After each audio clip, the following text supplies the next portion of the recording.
My condition likes being ignored as little as I do. I must consume another artifact. And soon. Thank you.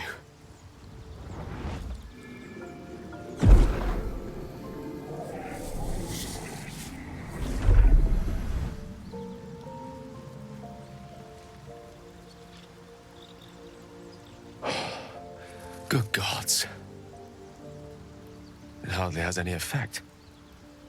Oh, Mystra, have mercy on us all. Listen, I need to speak to you, to all of you. It would be unconscionable of me to remain silent.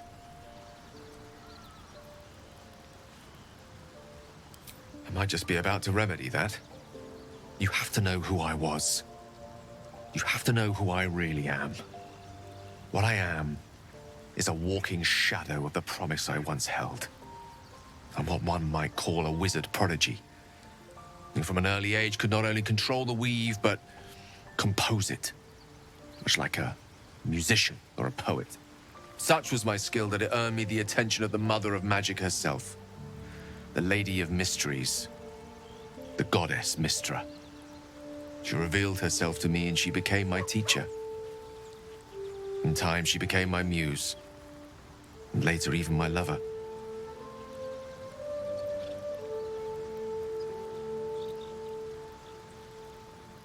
Oh, yes. We enjoyed each other's company.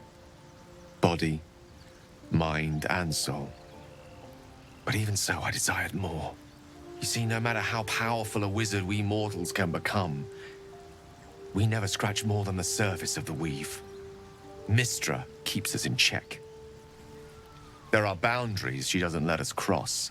Yet, every time I was with her, I stood on the precipice, gazing into the wonders that lay beyond. I sought to cross her boundaries.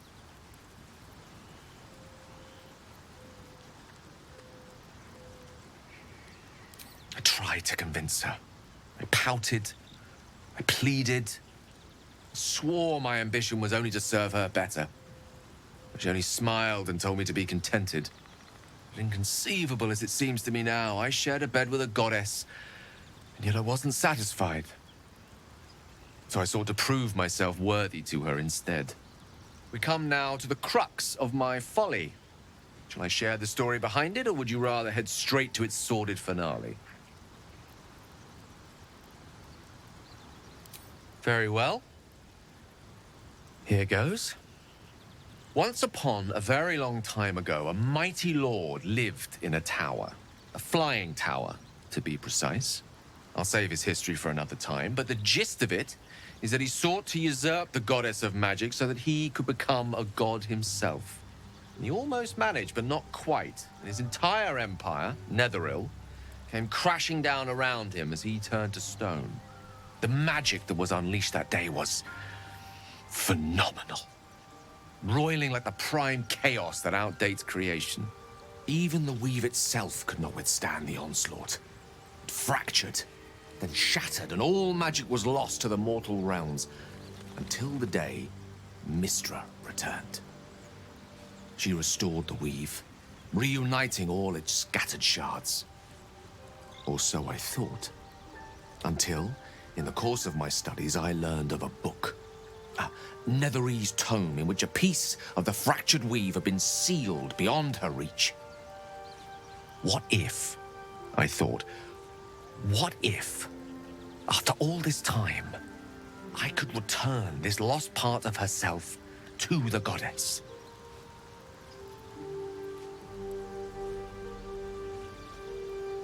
You know me. My gestures can never be grand enough.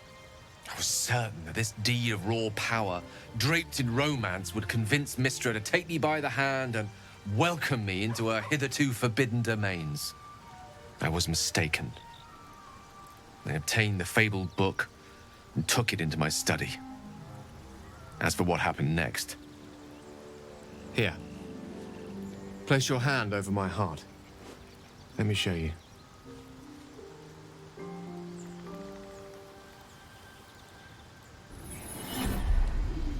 You feel the tadpole quiver as you realize Gale is letting you in, into the dark. You see through Gale's eyes, staring down the corridors of a dread memory. A book, bound, then suddenly opened. Inside there are no pages, only a swirling mass of blackest weave that pounces. Its teeth, its claws, it's unstoppable as it digs through and becomes part of you. And God says it ever hungry.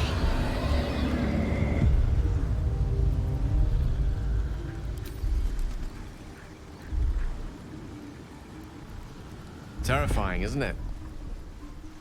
And that is only the beginning. This netherese blight, this orb, for lack of a better word, is balled up inside my chest. And it needs to be fed. As long as I absorb traces of the weave from potent enough sources, it remains quiet. Were it ever to fully destabilize, however.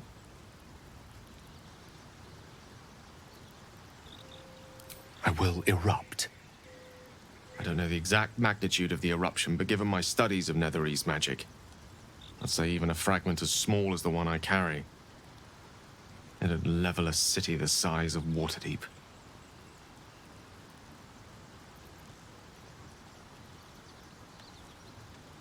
We might chance upon a king's collection of magical artifacts around the corner.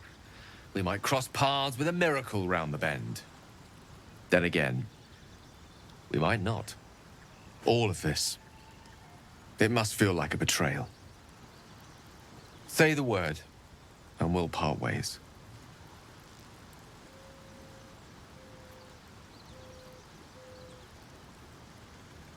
That is a great relief. Oh, a great relief indeed. You truly are a soul that steals my own. From all my new rallied heart, I thank you. I thank you all. I understand if you stand against me. I'm humbled if you stand with me. Either way, I will do my best not to let you down. I stand at a precipice, but if you do not give up hope, neither shall I. I'll fight. I'll resist as long as I can. Now, even I am tired of the sound of my own voice. Let us venture forth. Go ahead. I'm listening.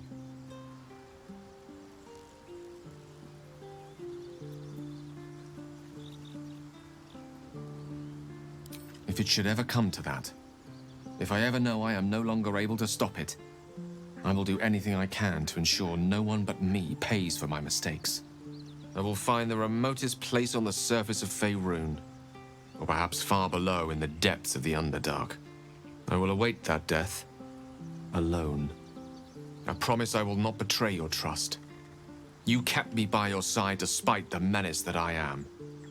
If worst comes to worst, I will be long gone before the curtain falls.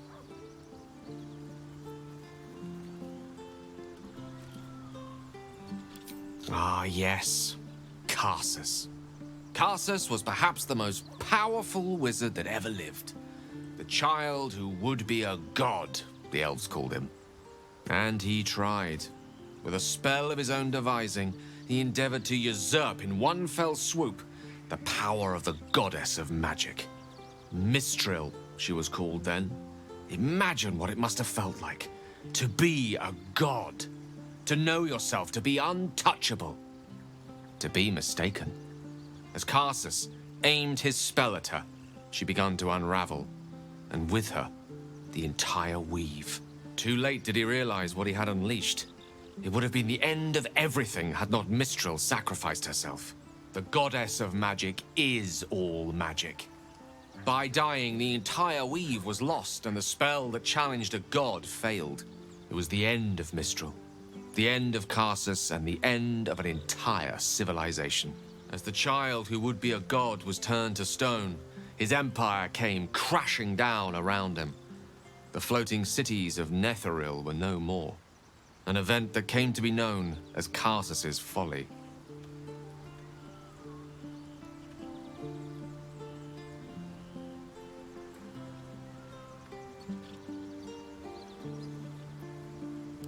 For a spell, Mistral was reborn as Mystra.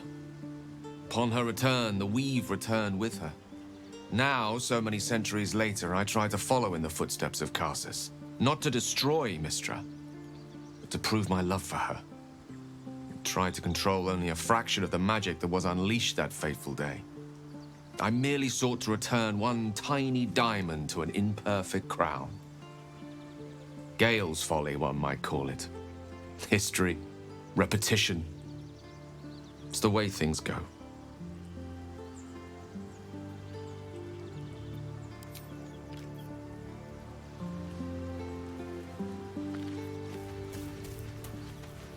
I have a lot on my mind.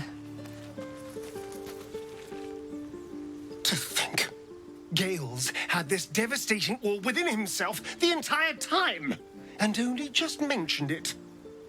Who'd keep a secret like that from his friends?